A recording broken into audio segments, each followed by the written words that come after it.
Okay, let's dive right in. Spine surgery. It can be a modern miracle, but what happens when the healing process takes a really dangerous turn?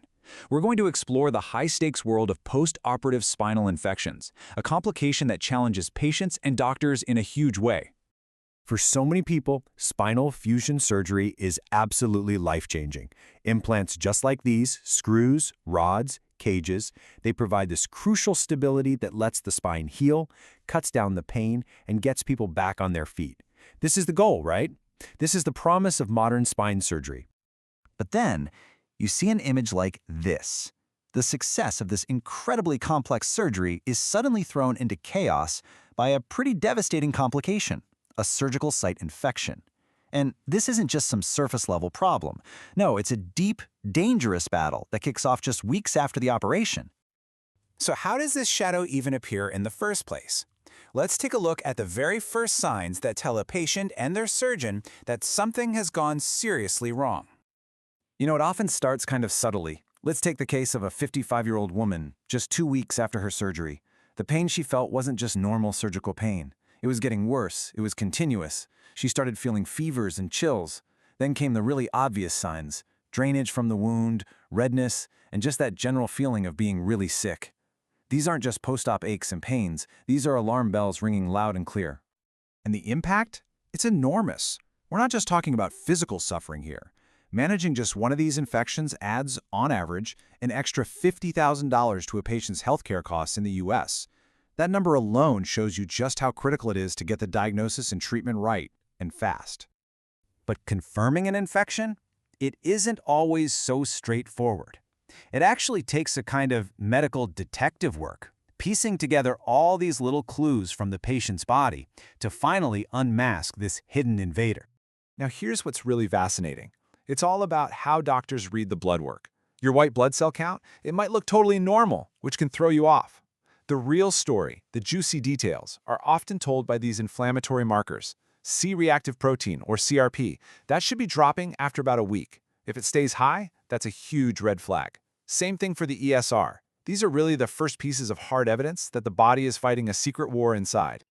But to truly see the enemy's territory, you gotta bring in the big guns: advanced imaging. The MRI is the absolute gold standard here. And why is that? Because it gives this incredibly detailed view of the soft tissues. It can spot hidden pockets of infection, these things called abscesses, and it shows doctors exactly how far the inflammation is spread. That's absolutely critical for planning the next move. So what makes these infections so incredibly tough to beat? Well, the answer often boils down to one word: biofilm. I want you to think of it like a microscopic fortress. Bacteria, they cling to the spinal hardware, and they build this protective, slimy shield around themselves. This little fortress makes it almost impossible for the body's own immune cells and even powerful antibiotics to get in and actually destroy the bacteria. And this brings us to the very heart of the conflict. It's a high-stakes crossroads where doctors face this monumental decision. Can we fight this thing with medicine alone, or is it time to go back to the operating room? And here's the thing. There is no easy answer. The choice is just full of trade-offs. You go the conservative route with long-term antibiotics, it can be effective, and it has a lower mortality rate. But it often leaves patients dealing with chronic back pain. On the flip side, surgery offers a better long-term quality of life, higher patient satisfaction, but it comes with its own set of pretty significant risks. It's a real dilemma. And even among the top surgeons, there's a huge debate. So here's one perspective from a leading expert over in the Netherlands. Go in, clean out the infection, but leave the hardware in place. The logic there is that those implants are absolutely essential for keeping the spine stable. But then, you have a completely different take from an expert in Japan. He argues that if that infection just won't clear up, you have to seriously consider taking everything out. These two conflicting views from top surgeons around the world just brilliantly illustrate how complex this decision really is. There is no single universally accepted playbook for this. So when surgery is the answer, that just leads to another critical question: what kind of surgery? The choice of weapon, you see, is just as important as the decision to fight in the first place. This is the nightmare scenario. What you're looking at here is a catastrophic implant failure in an infected spine. The very hardware that was meant to provide stability has broken down. leading to a severe deformity. It is a powerful, stark reminder of the risks of operating in an infected area and why the surgical strategy is so fiercely debated. When surgeons do operate, two main philosophies seem to emerge. You've got the traditional open approach, which is aggressive. A big incision, radical removal of all the infected tissue, and often aiming to fuse the spine solid.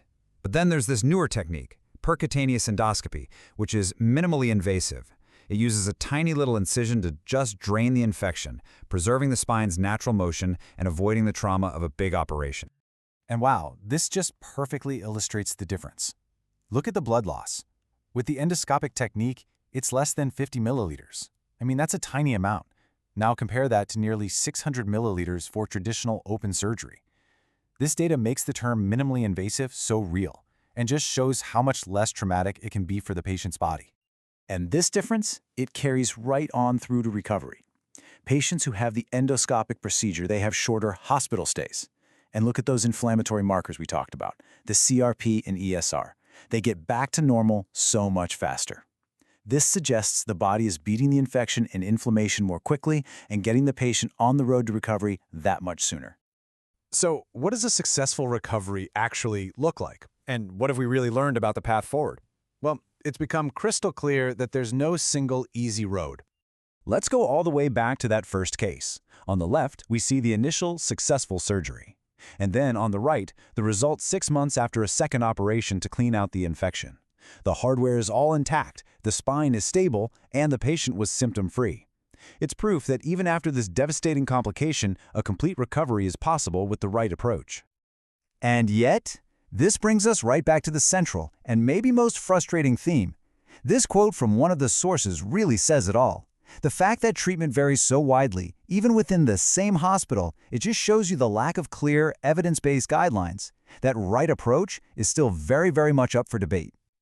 So after all that, what are the crucial points to take home? First off, early diagnosis is everything. Second, there's no one-size-fits-all solution. Treatment has to be tailored to each individual patient. The debate over the best way to go is far from over, but these new techniques are providing some really promising alternatives. At the end of the day, it's all a delicate balancing act.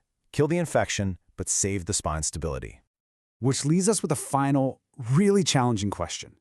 We've seen that this is one of the toughest fights in medicine, with brilliant surgeons disagreeing on the fundamental approach.